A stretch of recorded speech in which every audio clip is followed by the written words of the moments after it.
You think walking away is the answer. You think silence will make them miss you. Wrong. You don't need to chase, but you do need strategy. Because winning an avoidance heart back isn't about begging or waiting. It's about shifting energy, shifting power, flipping the game. And today I'm going to hand you the formula that does just that. 7 words, 7 moves, 7 days. Let's go. You think it's over, but it's not. Not even close. The moment they pulled away, the moment they went silent or cold, something inside you probably said, "That's it, I lost them." But let me tell you, you didn't lose them. You just lost control of the frame. And when you lose the frame, everything feels like it's slipping. That's what an avoidant does to you. They create emotional confusion, distance, doubt. They don't do it to hurt you. They do it to protect themselves. Their core fear isn't rejection. It's intimacy. They crave connection but run from the vulnerability it requires. Here's the truth: the game didn't end. The rules just changed. And most people never figure that out. Most people panic. They text. They call. They beg. They try to talk it out. But the more you try to force closeness with an avoidant, the more you activate their deepest fear. They start to feel controlled, pressured, smothered. And what do? They retreat again, harder, colder, deeper into their shell. But if you can learn to shift your energy instead of your words, everything changes. Because this isn't about chasing or convincing. This is about leading the energy shift. And the moment you stop reacting to their avoidance and start becoming intentional with your emotional presence, you flip the dynamic. You stop being the pursuer and become the mirror. And that mirror shows them something powerful: that you're no longer emotionally dependent on them for your sense of self. When you're calm instead of clingy, when you're grounded instead of panicked, when you're focused on rising instead of fixing. They feel it. Avoidants are incredibly sensitive to emotional energy. They don't respond to logic or long texts. They respond to shifts in your frequency. You want their attention. Don't send another paragraph. Change your energy. And that's where this 777 trick begins, by stepping out of reaction mode and into alignment. You don't need to convince them to come back. You need to become someone who doesn't need them to come back. And in doing so, you become magnetic. The shift starts inside. You don't play by their old emotional rules anymore. You rewrite the rules. And when you do that, you don't just change how they see you. You change how you see yourself. That's when everything begins to move quietly, powerfully, in your favor. Words are energy. Words are triggers. And when it comes to avoidance, the wrong words can shut every emotional door. But the right words, just 7 of them, can slide past their defenses, disarm their emotional guard, and awaken their curiosity. That's not manipulation. That's precision. You see, avoidants don't trust emotion easily. They've learned, usually from childhood, that intimacy equals danger, vulnerability equals pain. So when they feel someone getting too close, their instincts scream, run, hide, shut down. So how do you reach someone who's built walls so high they can't even hear you anymore? You don't climb the wall. You don't break it down. You speak to what's behind it, and you do it in a way that doesn't threaten their space. That's where the power of 7 words comes in. Not 7 random words, not 7 desperate pleas, 7 emotionally calibrated, low-pressure, high-impact words that shift their brain chemistry from threat response to curiosity. Let's take an example. You were right. I needed this too. Sounds simple, right? But it's loaded with psychological triggers. You were right. Those 3 words tell the avoidant they're not being blamed. It neutralizes their biggest fear, being misunderstood or cornered. I needed this too. That's alignment. That says, I'm not chasing you. I'm not waiting. I'm evolving just like you. Now you're no longer the emotionally overwhelming figure in their mind. You're a parallel force, someone who gets it. Or try, I finally see what I couldn't before.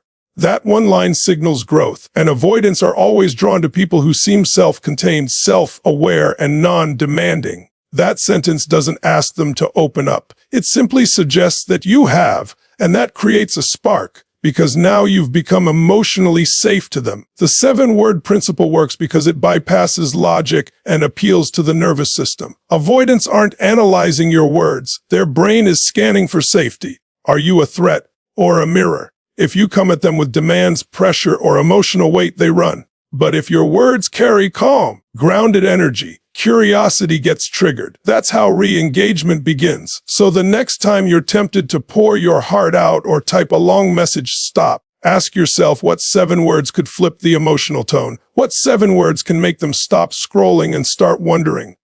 Because sometimes just one short sentence can do more than 100 emotional paragraphs ever could. When it comes to avoidance, consistency kills attraction, not in the way you think, but in the way they experience emotional patterns. The more predictable you are, the more emotionally safe you appear, but not in the way that draws them closer. For avoidance, safety often equals boredom, pressure, or even threat. They crave space more than certainty. They're drawn to unpredictability, not chaos, but the kind of unpredictability that signals independence and mystery. That's why the 7 moves in this phase of the 777 trick are not about playing games. They're about disrupting emotional patterns, breaking the loop, creating emotional contrast.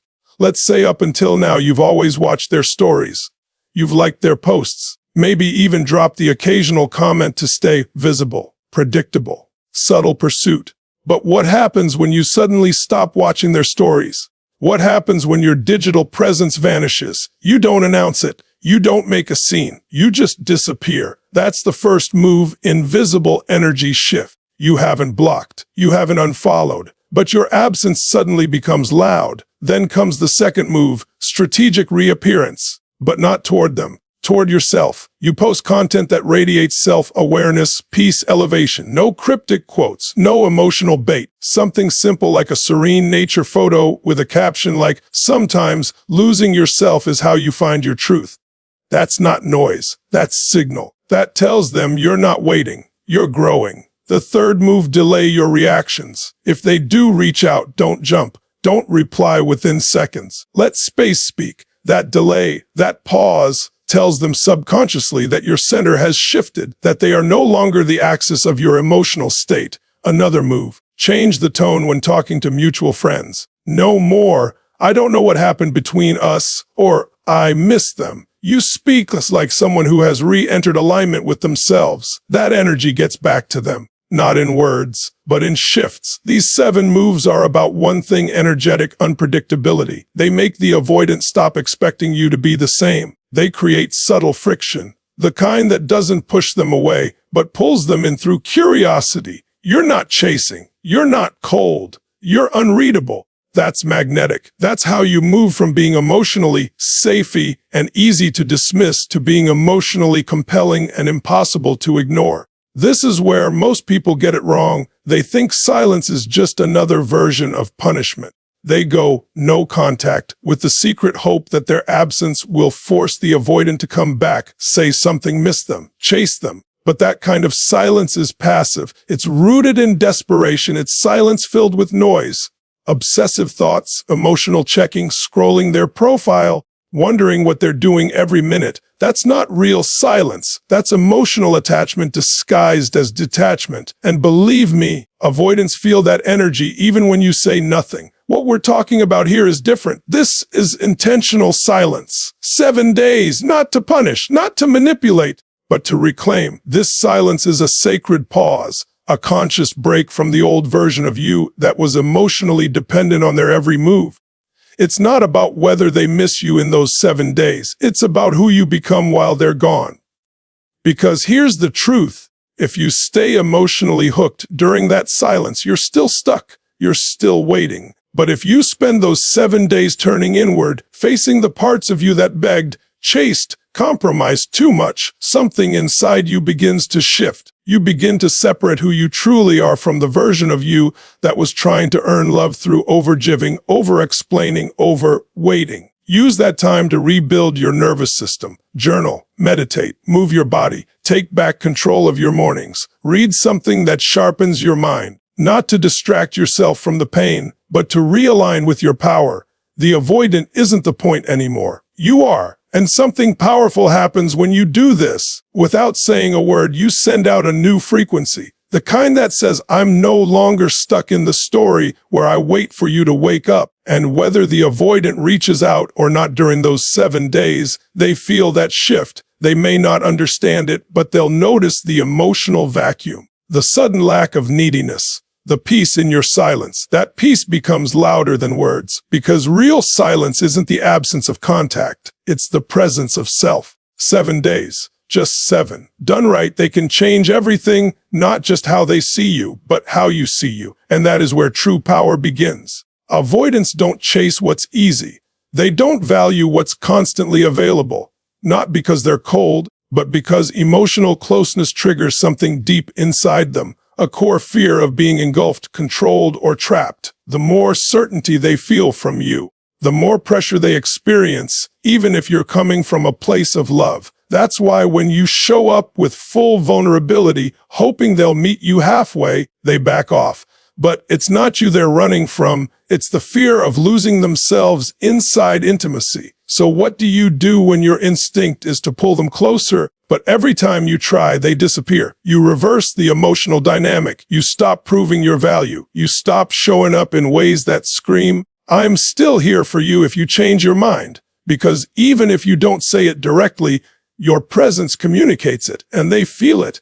That pressure, that emotional expectation, it makes them feel unsafe, not physically but emotionally, so they retreat even further. But here's the paradox. The moment you become energetically unavailable, not cold, not rude, just unavailable, the avoidant's inner tension begins to rise. They're no longer in control of the distance, and that's what shifts the dynamic. Suddenly, they can't predict your next move. Suddenly, your attention isn't guaranteed. That subtle loss of emotional control, that's what triggers their curiosity. It's not about playing hard to get. It's about no longer needing to be gotten.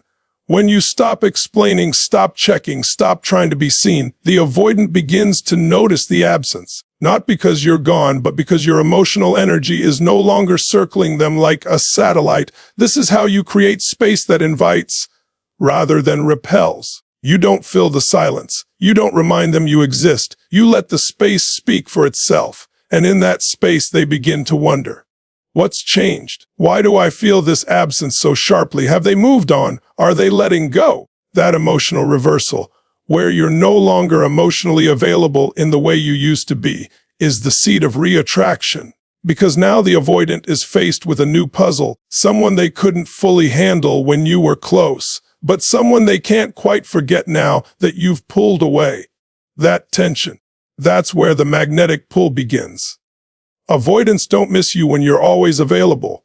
They miss you when they sense you're slipping away, but still emotionally composed. You don't create that shift through emotional breakdowns, long texts, or dramatic exits. You do it by triggering their inner conflict, the very battle they try to avoid at all costs. Deep down, an avoidant wants love, connection, intimacy. But those desires are buried under layers of self-protection. They're always at war inside. I want you. vs. I need to stay safe. Most people either push too hard, triggering their defenses, or pull away with resentment, closing the door completely. Neither creates re-engagement. What does? Making them feel the conflict between what they want and what they fear, without making them feel blamed, controlled, or exposed. That's a very fine emotional line. And when you learn to walk it, you gain influence, quiet influence. Here's how you do it. You say something subtle but loaded. Something like, I get now why you pulled back. I used to take it personally. I don't anymore. This doesn't guilt trip them. It reflects growth. It says, I understand you more now. That alone can send shockwaves through an avoidant's nervous system, because suddenly they're not being attacked or pressured. They're being seen safely. And when they feel seen without shame, the wall starts to crack. Another powerful line. I genuinely hope you find what brings you peace. I've started finding mine. You're not saying I'm over you. You're not saying come back. You're simply releasing the emotional grip, and that's what creates emotional tension, not chaos, not anger, tension. The kind that makes them reevaluate who you are now, what they might lose, and whether they've misread the situation. These statements are not about begging or pretending. They are strategic emotional releases that activate the part of the avoidant that does care. The part they've buried, ignored, or denied. You're not forcing them to face it, but you're making it impossible to ignore. That's the key. You're introducing just enough uncertainty to shake their internal comfort zone, without shaming them or making them feel cornered. Avoidants only revisit the connection when the emotional atmosphere shifts from pressure to possibility. That shift happens the moment they feel your energy changing, when they realize you're no longer chasing, but you're also not angry. You've simply outgrown the dynamic, and that is when their internal conflict becomes louder than their avoidance. Most people think reconnection happens when the avoidant finally misses you and comes back. But real reconnection doesn't start with a text, a phone call, or a late night, "I've been thinking about you" message. It starts long before that, within you. Because if you go into that reconnection still emotionally attached, still seeking validation, still hoping to hear certain words to feel enough, you haven't healed. You've just waited. And waiting isn't growth. It's stagnation dressed up as patience. If you want to truly flip the dynamic with an avoidant, you have to emotionally detach before any physical reconnection happens. That means letting go of the version of you who needed closure, who needed answers, who needed their affection to feel secure. Emotional detachment isn't becoming cold. It's becoming clear. It's no longer assigning your worth to how they respond or if they respond at all. Because when you reconnect from a place of emotional neediness, even subtly, they feel it. You may say all the right things, play it cool, look strong on the outside, but the underlying energy always betrays you. They sense the emotional hook, and instinctively, they pull away again. That's why so many avoidant dynamics go in cycles, because people try to re-engage without redefining who they are in the process. But when you detach emotionally, something changes. You stop obsessing over their silence. You stop looking for signs in their posts. You stop needing them to validate the connection.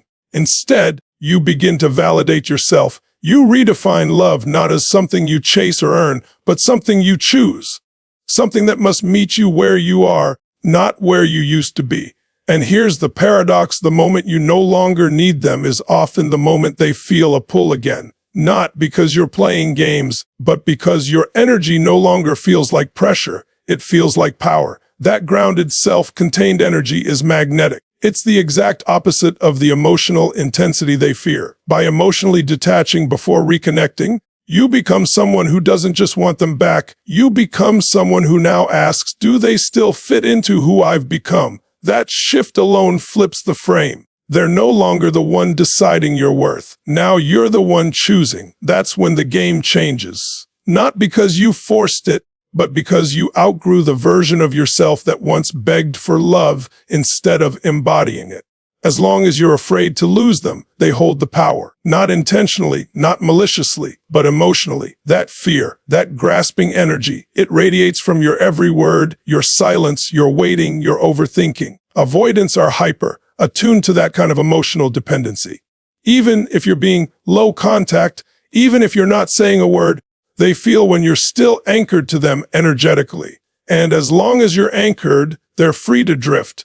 They don't feel the pull to return because they already know you're there, waiting, hoping, bleeding silently. But the moment you're no longer afraid to lose them, the moment you genuinely release that fear, you become untouchable. Not in a prideful or egotistical way, but in a grounded, sovereign, unshakable way. Suddenly, your energy stops orbiting around them. You stop hoping they'll text. You stop watching their stories with a lump in your throat. You stop rehearsing conversations in your mind, because something within you snaps, not out of anger, but out of awakening. You remember who you are. That's when the power shifts. Avoidants often only recognize value in absence. They begin to miss the emotional nourishment they used to take for granted when it's no longer quietly available. But here's the catch. They don't miss the version of you that was begging or explaining. They miss the essence of your presence once it detaches. When you've stopped needing them, they start wondering about you.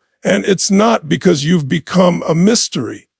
It's because you've become unhooked, emotionally unhooked. You're no longer emotionally leaking into the connection. You've pulled it all back. All that energy you gave, that you overextended, is now being poured back into your healing, your growth, your elevation. From that place, everything shifts. You don't just want them back. You don't even need clarity from them. You are your own clarity. And now the avoidant feels something they didn't expect. Discomfort. Not because you punished them, not because you cut them off, but because your peace is no longer accessible to them. It's ironic.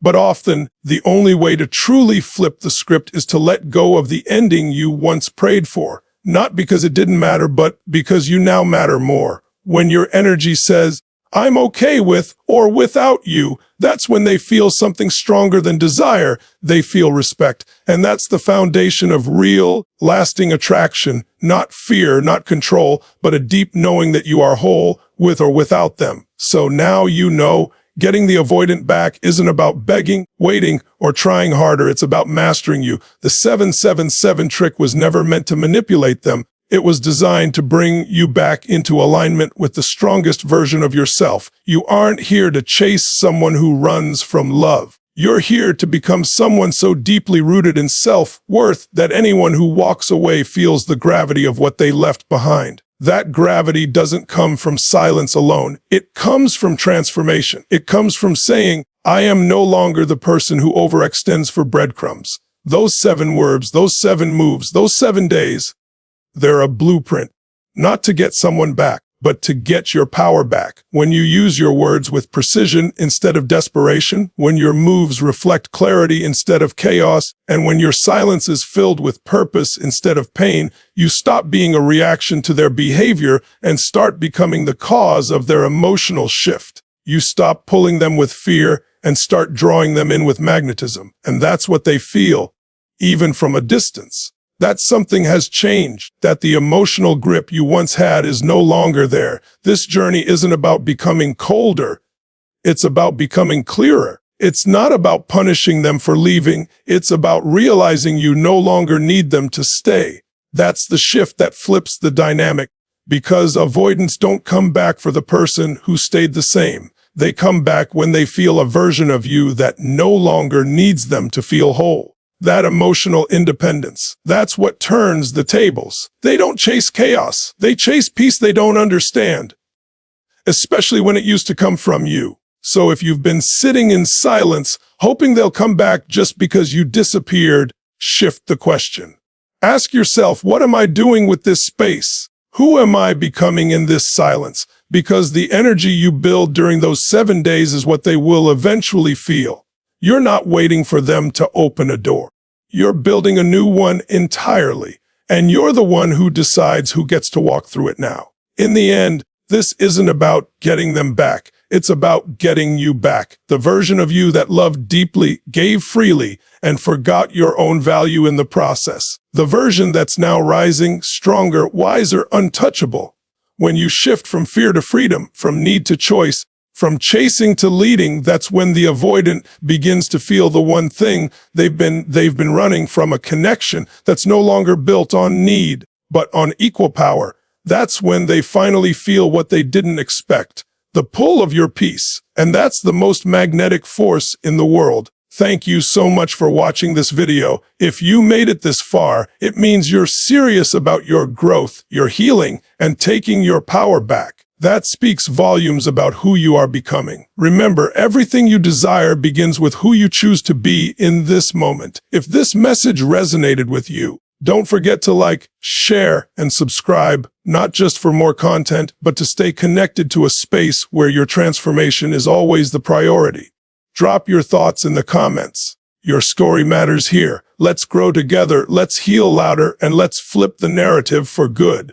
Until next time, stay grounded, stay powerful, and never forget you are the one you've been waiting for. Take care and goodbye for now.